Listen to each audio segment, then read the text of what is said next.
Hello बच्चों, welcome to my YouTube channel. मैं हूँ देवेंद्र विश्वकर्मा। मेरा यूट्यूब चैनल डीबी के मेंस क्लासेस में बच्चों आज हम पढ़ेंगे क्लास 9 का चैप्टर नंबर 3। तो चैप्टर नंबर 3 बहुत ही इंटरेस्टिंग होने वाला है।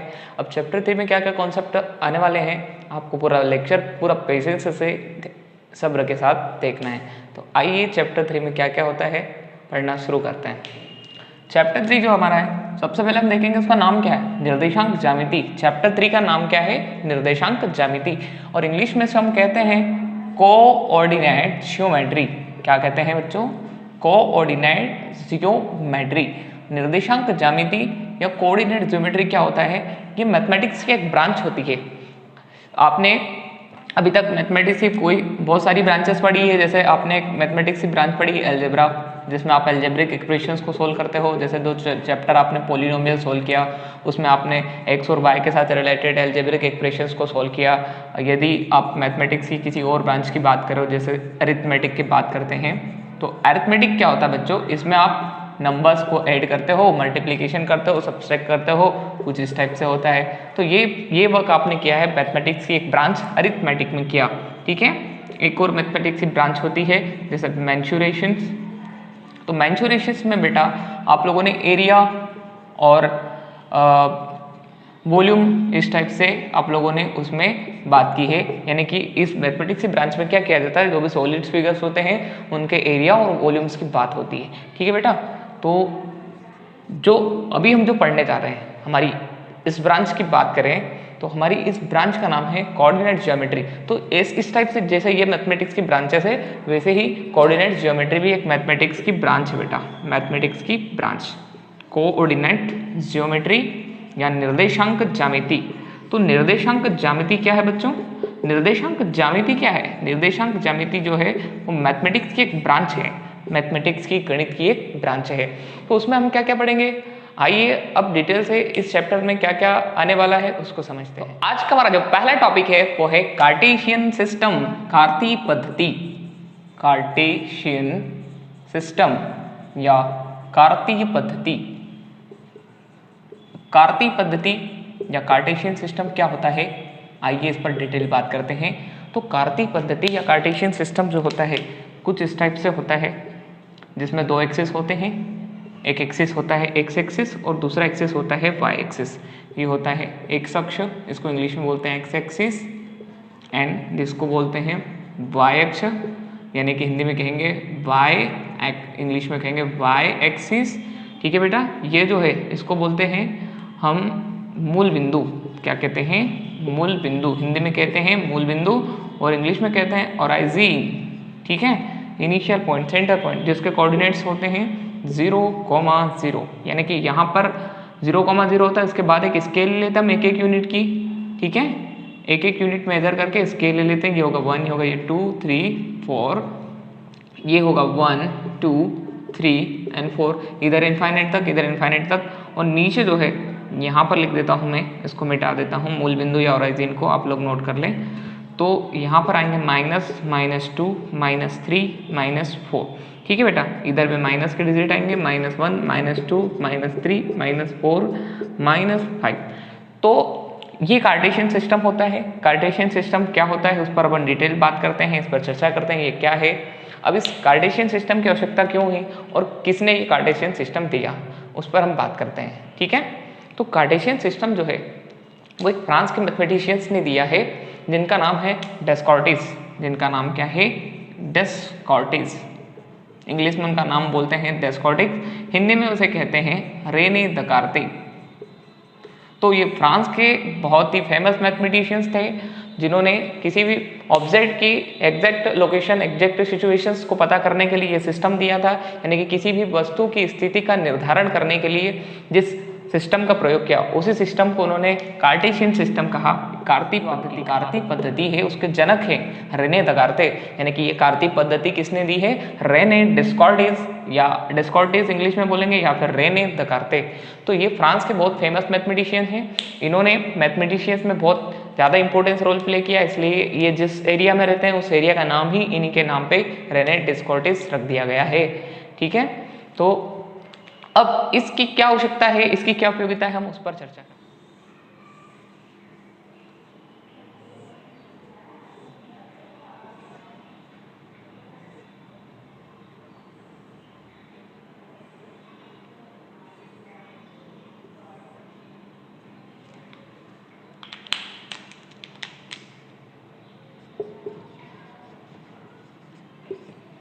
मैंने आपके सामने एक क्लासरूम बना दिया है। ये आपका क्लासरूम है जहाँ पर बच्चे बैठे हुए हैं अलग अलग सिचुएशंस में, और उनके सामने टीचर्स यहाँ पर बैठे हुए हैं। अब टीचर यदि आप मस्ती करोगे तो आपको पनिश भी करेंगे या फिर आपको पढ़ाएंगे, या टीचर आपके डायरेक्शंस देने के लिए यहाँ पर आपको बैठे हुए हैं। ठीक है, तो यदि बच्चों अभी डायरेक्टली कक्षा में कोई, जैसे मान लो यहाँ पर कोई स्टूडेंट्स बैठे हुए हैं, ठीक है, तो यहाँ पर बैठा हुआ है हमारा एक स्टूडेंट बैठा हुआ है, शिवम बैठा हुआ है, यहाँ पर एक दूसरा स्टूडेंट बैठा हुआ है यश, ठीक है, यहाँ पर एक थर्ड स्टूडेंट बैठा हुआ है गौरव, ठीक है, और हमारा एक स्टूडेंट है लाली, वो यहाँ पर बैठेगी। ठीक है, अब ये जो पहली रो है इसको मैं रो R1 बोल रहा हूँ। रो मतलब पंक्ति होता है, ये पहली लाइन, इसको रो या रो1 बोलेंगे। रो यानी पंक्ति, इंग्लिश में रो बोलते हैं। रो यानी पंक्ति। पंक्ति कौन से नंबर वाली? पहले नंबर की पंक्ति। ये सेकंड वाली रो, ये थर्ड वाली रो, ये फोर्थ वाली रो, और ये फिफ्थ वाली रो। ठीक है, इसको हम कहते हैं कॉलम। C1 कॉलम, इसको कॉलम C2, इसको कॉलम C3, इसको कॉलम C4 और इसको कॉलम C। की टीचर जो है वो क्लासरूम से नीचे आ गए हैं, प्लेग्राउंड में आ गए। ठीक है, और किसी बच्चे से पूछा कि बेटा यश जो है वो कहाँ पर बैठा हुआ है। टीचर ने बच्चे से क्या पूछा कि बेटा यश कहाँ पर बैठा हुआ है। तो अगर वो स्टूडेंट उसी क्लास का है तो उसको पता है कि यश कहाँ पर बैठता है, तो वो कैलकुलेट करेगा कि यश जो है ना वो 4th नंबर वाले कॉलम में और 3rd नंबर वाली रो में है। ठीक है, कैसे बताएगा? यश 4th नंबर वाले कॉलम में और 3rd नंबर वाली रो में है।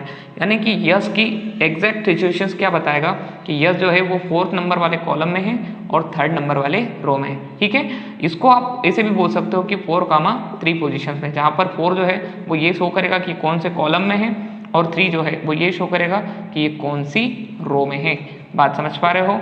यदि टीचर ने किसी स्टूडेंट से पूछा कि गौरव कहाँ है, तो वो यदि इसी क्लास का स्टूडेंट होगा तो वो बताएगा कि गौरव जो है वो 4th नंबर के कॉलम में है, और कौन सी रो में है? बिल्कुल देखो, 4th नंबर वाले कॉलम में और 5th नंबर वाली रो में है। तो यदि हम गौरव की बात करें तो गौरव कहाँ है? 4th नंबर वाले कॉलम में, 4th नंबर वाले कॉलम में, और कौन सी रो में है? 5th रो में है। तो ये गौरव की एग्जैक्ट सिचुएशंस हो गई इस कार्टेशियन प्लेन, इस प्लेन पर, यानी कि उस क्लास में गौरव की एग्जैक्ट सिचुएशन क्या है। एक टीचर ने प्लेग्राउंड में अपने स्टूडेंट से पूछा कि बेटा गौरव की एग्जैक्ट सिचुएशन बताइए, गौरव कहाँ बैठा हुआ है। तो उसने कहा कि सर गौरव जो है 4th नंबर वाले कॉलम में और 5th नंबर वाली रो में बैठा हुआ है। तो एग्जैक्ट लोकेशन बता दी कि गौरव कहाँ पर बैठा हुआ है। अब सर ने कहा कि लाली की सिचुएशंस बताइए, तो उस स्टूडेंट ने लाली की सिचुएशंस भी बता दी कि लाली जो है वो 5th नंबर वाले कॉलम में है एंड कौन से रो में है? 2nd नंबर वाली रो में है। ठीक है बेटा, तो यानी कि उस बच्चे ने क्या किए, सब निर्देशांक बताए, कोऑर्डिनेट्स बताए। ठीक है, तो कॉलम को आगे लिया उसने और रो को पीछे लिया। तो 4,5 किसकी सिचुएशन है? गौरव की। और लाली की सिचुएशंस यहाँ पर है 5,2, यानी कि 5th नंबर वाले कॉलम में और 2 नंबर वाले रो में। तो ये जब टीचर और स्टूडेंट्स ने किस चीज़ का प्रयोग किया, उन्होंने ये सिस्टम क्यों यूज़ किया, ये कॉलम और रो का प्रयोग क्यों किया? क्योंकि उनको क्या करना था, किसी भी प्लेन में की स्थिति बताना था, यानी कि किसी भी क्लासरूम में स्टूडेंट की स्थिति बताना था। ठीक है, तो ये तो हो गई क्लासरूम की बात। अब हम नॉर्मल प्लेन पर बात करते हैं। यदि कोई व्यक्ति रोड पे चल रहा है, ठीक है, और वो रोड को मेजर किया हो रहता है, रोड जो होता है उसको मेजर किया रहता है, भैया कितने किलोमीटर की, कितने डिस्टेंस की है। तो माना कि वो रोड अगर यहाँ से स्टार्ट होती है, ठीक है, और वो रोड इस टाइप से चल रही है, यहाँ पर थोड़ी थोड़ी देर में यूनिट्स वाइज दे रखे हैं कि भैया ये हो गया 1 किलोमीटर, ये भी 1 ही किलोमीटर का है, ये भी 1 किलोमीटर, लेकिन यहाँ से यहाँ तक का डिस्टेंस कितना हो गया? यदि ये 1 किलोमीटर के हैं तो यहाँ से यहाँ तक का डिस्टेंस हो गया 2 किलोमीटर, यहाँ से यहाँ तक का कितना हो गया? 3 हो गया, कितना होगा यहाँ से यहाँ तक? और ऐसे ऐड होते जाएगा। तो अगर कोई व्यक्ति है, कोई बच्चा है, वो रोड पर जा रहा है, किस पर जा रहा है? रोड पर, और लेटेस्ट एज्यूम दैट कि वो उसकी पोजीशन जो वो यहाँ पर है, ठीक है, वो यहाँ पर चल रहा है। तो यहाँ पर हम क्या है, उसकी स्थिति बता सकते हैं कि वो कौन से पॉइंट पर है, यानी कि किस डायरेक्शन में है और कौन से पॉइंट पर हम ये बता सकते हैं। ठीक है, तो हम ये बता सकते हैं कि 1, 2, 3 और 4, यानी कि वो जो व्यक्ति है, जो चलने वाला व्यक्ति है, वो उसकी पोजीशंस क्या है? 4 किलोमीटर की सिचुएशंस में। यानी कि इस टाइप से अगर किसी व्यक्ति या वस्तु की हमको स्थिति बताना रहती तो हम नंबर लाइन का ही यूज़ करते हैं। आप लोग नंबर लाइन जानते हो, सबसे पहले नंबर सिस्टम में नंबर लाइन ही पढ़ी जाती है, प्रीवियस क्लासों में भी आप लोगों ने नंबर लाइन पढ़ी। तो इस टाइप से ये नंबर लाइन रहती है। यहाँ पर भी आप सिंगल वे में किसी भी व्यक्ति की वस्तु की स्थिति का निर्धारण कर सकते हो। ठीक है, ये इस प्रकार हमने रोड पर चलते हुए किसी भी व्यक्ति की स्थिति बता दी कि वो 4 किलोमीटर की सिचुएशन पर यहाँ पर उपस्थित है। तो हर बार हम क्या कर रहे हैं, किसी व्यक्ति की स्थिति का निर्धारण कर रहे हैं। अब मैं आपको एक प्लेग्राउंड के माध्यम से बताता हूँ प्लेग्राउंड में जो बच्चे हैं उनकी पोजीशंस क्या है।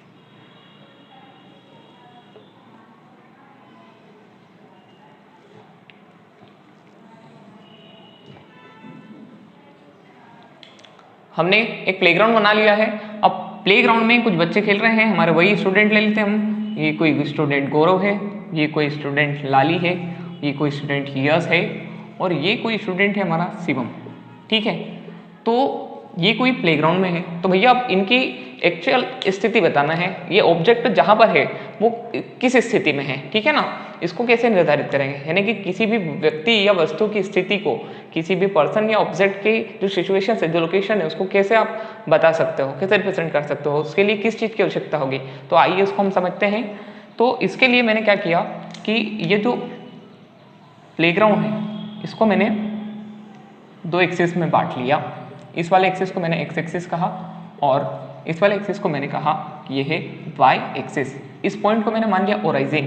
क्या मान लिया, इस ओराइजिन को मैं नीचे लिख रहा हूँ ओराइजिन, यानी कि इसको बोलते हैं मूल बिंदु। और ओराइजिन या मूल बिंदु जो होते हैं उसके कोऑर्डिनेट्स होते हैं 0,0। यहाँ पर राइट वे में उसने एक एक यूनिट पर कुछ पॉइंट ले लिए थे। ठीक है, और लेफ्ट वे में भी एक एक यूनिट पर कुछ पॉइंट्स ले लिए थे। ठीक है, ये इसको यहाँ पर डिनोट करेगा, यहाँ पर डिनोट करेगा। एक्सेप्ट मैं आपको बता दूँ, ये यहाँ पर आएगा एंड देन ये यश यहाँ पर आएगा। ठीक है, और इधर वाई एक्सिस पर भी उन्होंने कुछ 1 यूनिट्स करके डिवाइड कर लिए। ये हो गया 1 यूनिट, ये हो गया 2 यूनिट, ये हो गया 3 यूनिट एंड देन ये है 4 यूनिट। इधर नेगेटिव में -1, -2, -3, -4, इधर एंड सो ऑन, इधर भी एंड सो ऑन, इधर भी इनफाइनाइट तक जाएगा। इधर भी ले रहे हैं -1, -2, -3, -4। इस एक्सिस को बोलते हैं एक्स एक्सिस और इसको बोलते हैं, ये पूरा पूरा एक्स अक्ष है और इन दोनों का अलग बोले तो ये एक्स अक्ष है और ये एक्स अक्ष है। ठीक है, ये पूरा का पूरा वाई अक्ष है, इसको वाई अक्ष या इसको वाई डेस अक्ष बोल सकते हैं। This is called Y axis and this is Y dash axis.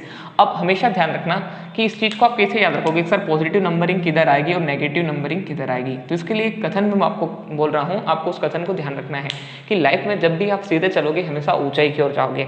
Life में आप जब भी सीधे चलोगे ऊंचाई की ओर जाओगे। लाइफ में जब भी सीधे चलोगे ऊंचाई की ओर जाओगे। सीधा चलना मतलब पॉजिटिव, ऊंचाई पर जाना मतलब पॉजिटिव।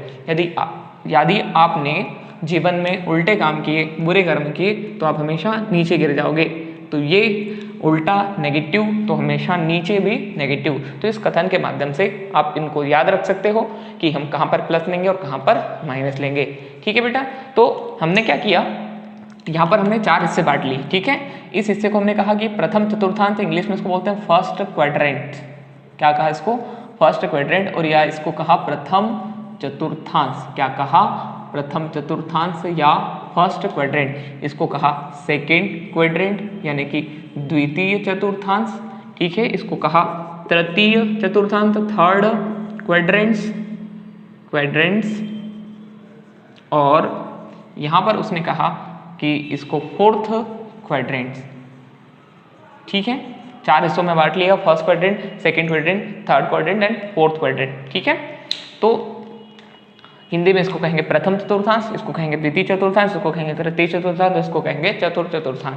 तो जो हमारा एक शिवम नाम का स्टूडेंट है उसकी लोकेशंस अगर हम देखें तो एक्चुअल में वो इधर से हमको 4 के सामने दिख रहा है। और यदि इस नंबरिंग को ठीक करूँ मैं तो अगर यहाँ पर थोड़ा नीचे 3 ले रहा हूँ, यहाँ पे 4 ले रहा हूँ एंड ये शिवम जो है एग्जैक्टली जहाँ पर सामने इस अंक को मैं ले रहा हूँ यहाँ पर 5। ठीक है बेटा, मैंने ये मेज़र करके नहीं बताए हैं, आप थोड़ा इसको देख लेना, मेज़र करके देख लेना। ठीक है, आपको एक एक यूनिट मेजर करके बना लेना है या फिर आप थोड़ा लेट या सपोज भी कर सकते हो। तो शिवम जो स्टूडेंट है उसकी लोकेशंस क्या है, वो कहाँ पर है। तो देखो पहले हम ये देखेंगे कि वो एक्स एक्सिस के अलोंग किस पॉइंट पर है। ये हो गया हमारा एक्स एक्सिस, इसके अलोंग इसी पर, तो किस पॉइंट पर है, तो 4 पर है। ठीक है, उसके बाद हम देखेंगे कि ये वाई एक्सिस जो है इसके अलोंग कहाँ पर है, तो एक्स एक्सिस के अलोंग शिवम है 4 पर और वाई एक्सिस के अलोंग शिवम है 5 पर। तो इसका एक्जैक्ट लोकेशन हम इसे बताएंगे 4,5। तो एक कार्टेशियन प्लेन में, एक कार्तीय समतल में, कार्तीय पद्धति में शिवम की स्थिति क्या होगी, 4,5, यानी कि एक्स अक्ष के अलोंग, एक्स अक्ष के साथ उसकी स्थिति 4 है और वाई एक्सिस के अलोंग उसकी स्थिति क्या है 5। तो ये इसके निर्देशांक कहलाते हैं। क्या कहलाते हैं? निर्देशांक कहलाते हैं। इंग्लिश में इनको कहते हैं कोऑर्डिनेट्स, कोऑर्डिनेट। अब ये कोऑर्डिनेट्स जो है इसमें दो प्रकार के कोऑर्डिनेट्स हैं। कोऑर्डिनेट्स में दो कोऑर्डिनेट्स हैं। ये जो पहला एक्स एक्सिस वाला है इसको हम बोलते हैं एब्सिसा। क्या कहते हैं? एब्सिसा, यानी कि एब्सिसा हिंदी में से हम कहते हैं भुज। और ये जो 5 है इसको हम कहते हैं ऑर्डिनेट। क्या कहते हैं? ऑर्डिनेट। और हिंदी में से कहते हैं हम कोटि। क्या कहते हैं? कोटि। तो शिवम के लिए एब्सिसा क्या है? 4 है और शिवम के लिए ऑर्डिनेट्स क्या है? 5। शिवम की कोटि क्या है? 5। अब हमारा एक दूसरा स्टूडेंट है यस। आइए उसकी एग्जैक्ट इलस्ट्रेशन हम देखते हैं यहाँ पर। तो पहले हम एक्स एक्सिस के अलोंग देखेंगे तो वो 4 के सामने है और वाई एक्सिस में -1 के सामने है। तो कुछ इसकी स्थिति यहाँ पर बताएंगे, इसका एग्जैक्ट लोकेशन हम यहाँ पर बताएंगे। तो यस जो है उसका एग्जैक्ट लोकेशन क्या है? इधर से हम देखेंगे एक्स एक्सिस के अलोंग 4 पर है और वाई एक्सिस के अलोंग -1 पर है। तो यहाँ पर मैं बोल दूंगा 4,-1, यानी कि यस का जो एग्जैक्ट लोकेशन है उसकी स्थिति है वो क्या है? 4,-1, यानी कि एक्स एक्सिस के अलोंग 4 पर है और वाई एक्सिस के अलोंग क्या है? -1, यानी कि यश के लिए एब्सिसा क्या होगा? तो आप बताओगे कि सर यस के लिए एब्सिसा 4 होगा। एंड यदि मैं बोलूँ कि यस के लिए ऑर्डिनेट क्या होगा तो आप बताओगे कि सर यस के लिए ऑर्डिनेट होगा -1। ठीक है। अब हमारा एक स्टूडेंट और है, एक स्टूडेंट है कस है, लाली है, और वो कहाँ पर है? तो देखो पहले एक्स एक्सिस के अलोंग देखेंगे तो एक्स एक्सिस के पॉजिटिव नंबर तो इधर है, इधर नेगेटिव है। तो ये एक्स एक्सिस के नेगेटिव वाले एक्सिस के सामने है कौन? लाली। और इधर देखेंगे तो वाई एक्सिस में भी नेगेटिव के सामने है। तो यानी कि जो लाली की एग्जैक्ट सिचुएशन आएगी वो क्या आएगी? -3, -2, यानी कि एक्स एक्सिस के अलोंग देखेंगे तो -3 के सामने है और वाई एक्सिस के अलोंग देखेंगे तो -2 के सामने है। तो लाली के कोऑर्डिनेट्स क्या हो गए? लाली के निर्देशांक क्या हो गए? -3, -2, यानी कि वो एक्स एक्सिस के अलोंग -3 पर है एंड वाई एक्सिस के अलोंग है बेटा वो -2 पर। लाली का एब्सिसा क्या होगा? -3 होगा एंड लाली का ऑर्डिनेट क्या होगा? -2 होगा। ठीक है। अब जो हमारा एक और स्टूडेंट है यहाँ पर गौरव, हम उसकी एग्जैक्ट सिचुएशंस यहाँ पर देखते हैं। तो गौरव जो है कुछ इधर 5 के सामने दिख रहा है आपको, और यहाँ पर यदि देखेंगे तो थोड़ा मैं -4 को इधर कर देता हूँ तो आपको गौरव जो है -4 के सामने दिखेगा। तो सबसे पहला आपका काम ये है कि आप एक्स एक्सिस के सामने देखोगे कि गौरव जो है वो एक्स एक्सिस के सामने कहाँ पर है। तो गौरव जो है हमारा गौरव, ठीक है। तो ये जो हमारा प्यारा सा क्यूट स्टूडेंट है गौरव, गौरव जो है वो एक्स एक्सिस में -4 के सामने एंड वाई एक्सिस में +5 के सामने। तो इस गौरव का एग्जैक्ट लोकेशन क्या होगा? एग्जैक्ट सिचुएशंस क्या होगा? इसकी वास्तविक स्थिति क्या होगी? तो -4, क्या लिखेंगे हम? -4,5। तो इस प्रकार कार्टेशियन प्लेन में किसी भी वस्तु की स्थिति का निर्धारण करने के लिए ये पद्धति दी गई और इसी पद्धति को कहते हैं कार्टेशियन सिस्टम। ये हिंदी में कहते हैं कार्तीय पद्धति। कार्तीय पद्धति फ्रांस के मैथमेटिशियन रेने डिकोर्टिस, रेने दकार्ते ने दी थी। उनके सम्मान में ही इस सिस्टम को कार्टेशियन सिस्टम कहते हैं, हिंदी में कार्तीय पद्धति कहते हैं। कार्तीय पद्धति के द्वारा हम किसी भी वस्तु या किसी भी व्यक्ति की स्थिति का एग्जैक्ट लोकेशन निर्धारण कर सकते हैं। तो गणित में इस कार्तीय पद्धति की उपयोगिता क्या है? इसकी सहायता से हम किसी भी व्यक्ति या वस्तु की स्थिति को बता सकते हैं। ठीक है बेटा। तो आई थिंक आप लोगों को कार्तीय समतल समझ में आया होगा और कार्तीय समतल में कौन कौन सी चीजें प्रयुक्त की जा रही है। जो शिवम है उसके लिए एब्सिसा क्या है? 4 है। शिवम के लिए ऑर्डिनेट 5 है। बात करें यदि हम गौरव की, तो गौरव का एब्सिसा है -4 और गौरव की कोटि यानी गौरव का ऑर्डिनेट क्या है? 5 है। अब एक चीज यहाँ पर मेन ये देखो कि जो हमारा प्रथम चतुर्थांश था उसके दोनों के दोनों निर्देशांक जो थे वो पॉजिटिव थे, यानी कि एक्स एक्सिस पर भी पॉजिटिव मिलता है, यहाँ पर वाई एक्सिस पर भी पॉजिटिव। तो यहाँ के दोनों निर्देशांक जो होते हैं वो धनात्मक होते हैं। सेकंड क्वाड्रेंट जो होता है, द्वितीय चतुर्थांश जो होता है उसका फर्स्ट कोऑर्डिनेट नेगेटिव होता है। देखो तो यहाँ पर ये नेगेटिव एंड देन पॉजिटिव। तो जिस भी कोऑर्डिनेट्स का, जिस भी निर्देशांक का पहला जो है कोऑर्डिनेट यदि वो नेगेटिव है, कोऑर्डिनेट पहला कोऑर्डिनेट नेगेटिव है, तो आपको ये सोचना है या तो वो सेकेंड में है या तो वो थर्ड में। अब दोनों में से किस में है? तो यदि उसका जो y का ऑर्डिनेट्स है वो यदि पॉजिटिव है तो वो सेकंड में है, और वो भी नेगेटिव है यानी कि दोनों नेगेटिव है। तो जब दोनों नेगेटिव होते हैं, जैसे लाली की सिचुएशन में क्या है कि इसके पॉइंट्स जो है, इसके कोऑर्डिनेट्स जो, इसके जो निर्देशांक है वो दोनों ऋणात्मक है, इसलिए लाली जो है वो कौन से चतुर्थांश में है, तृतीय चतुर्थांश में, थर्ड क्वाड्रेंट्स में है। बात करें बेटा यदि हम यस की, तो यस जो है बेटा, यस की सिचुएशंस देखें तो यस का जो एक्स कोऑर्डिनेट है वो पॉजिटिव है एंड इसका जो वाई वाला कोऑर्डिनेट से है वो है नेगेटिव। तो यस की जो सिचुएशंस है वो कौन से चतुर्थांश में है, चतुर्थ चतुर्थांश में है या फोर्थ क्वाड्रेंट्स में है। कुछ प्रैक्टिकल्स क्वेश्चंस मैं आपको दे देता हूं, आप मेरे को उनको सॉल्व करके दिखाइए कि इस क्वेश्चंस का आंसर क्या आएगा। यदि आप लोगों ने क्वेश्चंस का आंसर दे दिए तो मैं ये समझूंगा कि आपको ये कार्तीय समतल, कार्तीय पद्धति बिल्कुल समझ में आ चुकी है। तो आइए कुछ क्वेश्चंस लेते हैं। मैंने कार्तीय समतल बना दिया है और इस पर कुछ क्वेश्चंस मैं यहाँ पर ले रहा हूँ। इस अक्ष को हम, इस क्षैतिज अक्ष को, इस हॉरिजॉन्टल एक्सिस को हम एक्स एक्सिस कहते हैं, हॉरिजॉन्टल एक्सिस को, इसको हिंदी में कहते हैं क्षैतिज अक्ष, और इस क्षैतिज अक्ष को हम कहते हैं एक्स अक्ष। Is that clear right now? ये है ऊर्ध्वाधर अक्ष, हिंदी में ऊर्ध्वाधर अक्ष कहते हैं, और इंग्लिश में से कहते हैं वर्टिकल एक्सिस। क्या कहते हैं? Vertical axis. तो हमारा हॉरिजॉन्टल एंड वर्टिकल एक्सिस यहाँ पर है, horizontal axis x axis and vertical axis है आपका वाई एक्सिस या वाई अक्ष। इस पॉइंट को हम मूल बिंदु या ओराइजिन कहते हैं। इसको मैं यहाँ पर लिख रहा हूँ, आपको समझना है कि मैं इसी पॉइंट्स को रिप्रेजेंट कर रहा हूँ। तो ये जो डार्क पॉइंट है वहाँ पर ले रखा है मैंने, उसको मैंने मूल बिंदु कहा, इंग्लिश में से ओराइजिन कहते हैं एंड उसके कोऑर्डिनेट्स होते हैं 0,0। आपको एग्जाम में पूछा जाता है कि मूल बिंदु या ओराइजिन के कोऑर्डिनेट्स क्या होते हैं, तो आपको बताना है 0,0। तो ये जो है 0 है एंड देन इसको हमने 1 यूनिट लिया, पॉजिटिव 2, देन 3, देन 4 एंड 5। इधर यहाँ पे 0 समझना है आपको, 0 में कुछ इस टाइप से लिख देता हूँ, ठीक है। ये हो गया -3, -4, -5 एंड इधर लिख लिया -1, -2, -3, -4, इधर -5, -6। आप एंड सो ऑन तक ले सकते हो। मैं आप एक तो सिर्फ आपको क्वेश्चंस दे रहा हूँ, आप इसको इनफाइनाइट तक कितना भी आगे बढ़ा के ले सकते हो। तो मैंने जो है पॉइंट ए बोल दिया इसको, इससे कहा मैंने यहाँ पर एक पॉइंट दे दिया, इस पॉइंट को कहा मैंने पॉइंट बी, ठीक है। यहाँ पर एक पॉइंट ले रहा हूँ मैं, इस पॉइंट को मैं बोल रहा हूँ पॉइंट सी, एंड यहाँ पर एक पॉइंट ले रहा हूँ बच्चों में, और इस पॉइंट को मैं बोल रहा हूँ पॉइंट डी, ठीक है। और कुछ क्वेश्चंस इसी पे जनरेट कर देंगे। तो सबसे पहले जो है आपको ये बताना है कि पॉइंट ए यानी कि बिंदु ए जो है उसके कोऑर्डिनेट्स या उसके निर्देशांक क्या होंगे। तो आइए सबसे पहले हम एक्स एक्सिस के अलोंग देखते हैं। तो एक्स एक्सिस के अलोंग वो किसके सामने दिख रहा है आपको? 3 के सामने, एंड वाई एक्सिस के अलोंग आपको दिख रहा है वो 3 के सामने। तो इसके कोऑर्डिनेट्स क्या होंगे? 3,3। इसका एब्सिसा भी 3 है और इसका ऑर्डिनेट यानी कि इसका भुज भी 3 है और इसकी कोटि भी यहाँ पर 3 है। पॉइंट बी के कोऑर्डिनेट्स की बात करते हैं। तो पॉइंट्स बी जो है पहले इसको हम देखेंगे एक्स एक्सिस के अलोंग। तो एक्स एक्सिस के अलोंग देखेंगे तो एक्स एक्सिस के अलोंग ये है किसके सामने है? 2 के सामने। तो इसका एक्स कोऑर्डिनेट्स आपका हो गया 2। एंड अब बात करते हैं यहाँ से बेटा वाई कोऑर्डिनेट्स की। तो इसका वाई कोऑर्डिनेट्स हो गया यहाँ से 3 हो गया। Is that clear right now? तो 2,3 लिखा, इसका मतलब इसका एब्सिसा 2 है एंड ऑर्डिनेट इसका 3 है। पॉइंट सी की बात करते हैं। तो पॉइंट सी कहाँ पर है? कौन से एक्सिस में, कौन से क्वाड्रेंट में है? तो थर्ड क्वाड्रेंट में है।